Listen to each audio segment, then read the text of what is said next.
Lepo pozdravljeni v imenu izdelovalca. Naj vam na kratko predstavim spremembe in dopolnitve odloka o OPPN Šared. Obravnavano območje obsega naselje Šared nad Izolo. Ureja se z OPPN Šared, ki je bil sprejet leta 2014 in spremenjen leta 2017. Pri uporabi prostorskega akta v okviru postopkov za pridobivanje gradbenega dovoljenja so se z leti pojavila tolmačenja določb s strani sodišča, ki so v nekaterih primerih onemogočala izdajo gradbenih dovoljenj, kljub temu, da so bile rešitve po mnenju občine skladne s prostorskim aktom. Stroga jezikovna razlaga določil o infrastrukturi namreč določa, da je potrebno infrastrukturo graditi natančno tako, kot je zapisano v odloku. Gradnja infrastrukture na predpisani način pa ni vedno mogoča.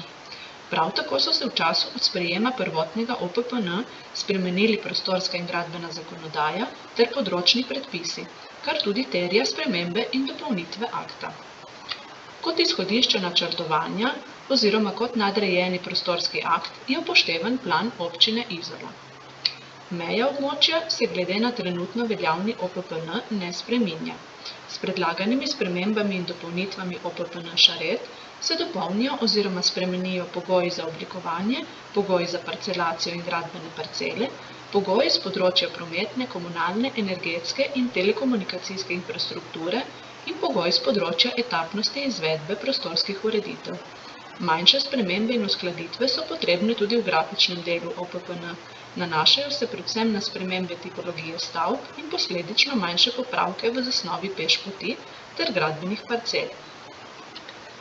Slika prikazuje ureditveno situacijo iz trenutno veljavnega OPPN, ki v nekaterih delih omogoča gradnjo večjih terasnih stavb. V postopku pridobivanja smernic Direkcije za vode se je izkazalo, da je na določenih mestih pozidava preveč strnjena. Predvsem na območjih, kjer je bila predvidena terasna zazidava s faktorjem zazidanosti do 0,6 in možnostjo gradnje večstanovanjskih stavb.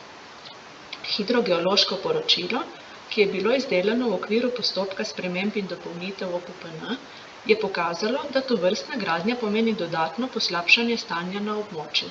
Flišne plasti, ki so tu prisotne, so namreč v splošnem slabše vodoprepustne.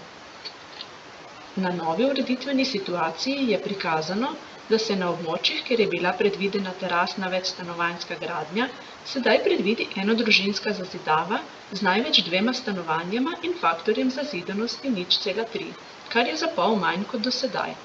S tem se bo izboljšalo stanje iz vidika odvodnjavanja vode in obremenitve infrastrukture. Predvideno je, da se meteorna voda praviloma zadržuje in ponika na gradbeni parceli s kombinacijo ponikalnih jarkov in drugih oblik razpršenega ponikanja, izvedbo globljih in večjih ponikovalnic in zadrževalnikov vode ter z izpustom vode v obstoječe struge hudournikov. Poleg tega se dovoljuje, da se na večjih stanovanjskih objektih lahko izvede zelene nepohodne strehe, ki jih pokriva zemljina z vegetacijskim slojem, kar tudi izboljša odvodnjavanje meteorne vode iz območja.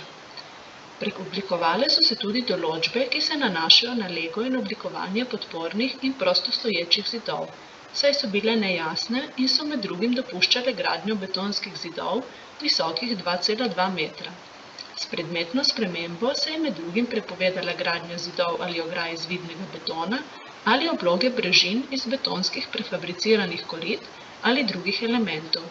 Podporni zidovi in prostostoječi zidovi v naselju so skladno s spremembo obzidani z naravnim lokalnim kamnom z izgledom suhozida.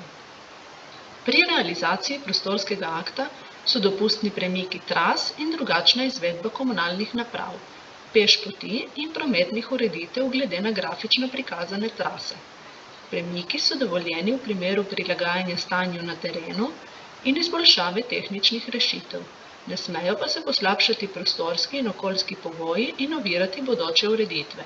Zemljišče velja za komunalno opremljeno, ko ima zagotovljeno minimalno komunalno oskrbo, ki obsega dostop na javno pot, oskrbo s pitno vodo, ustrezno odvajanje odpadnih voda in oskrbo z električno energijo.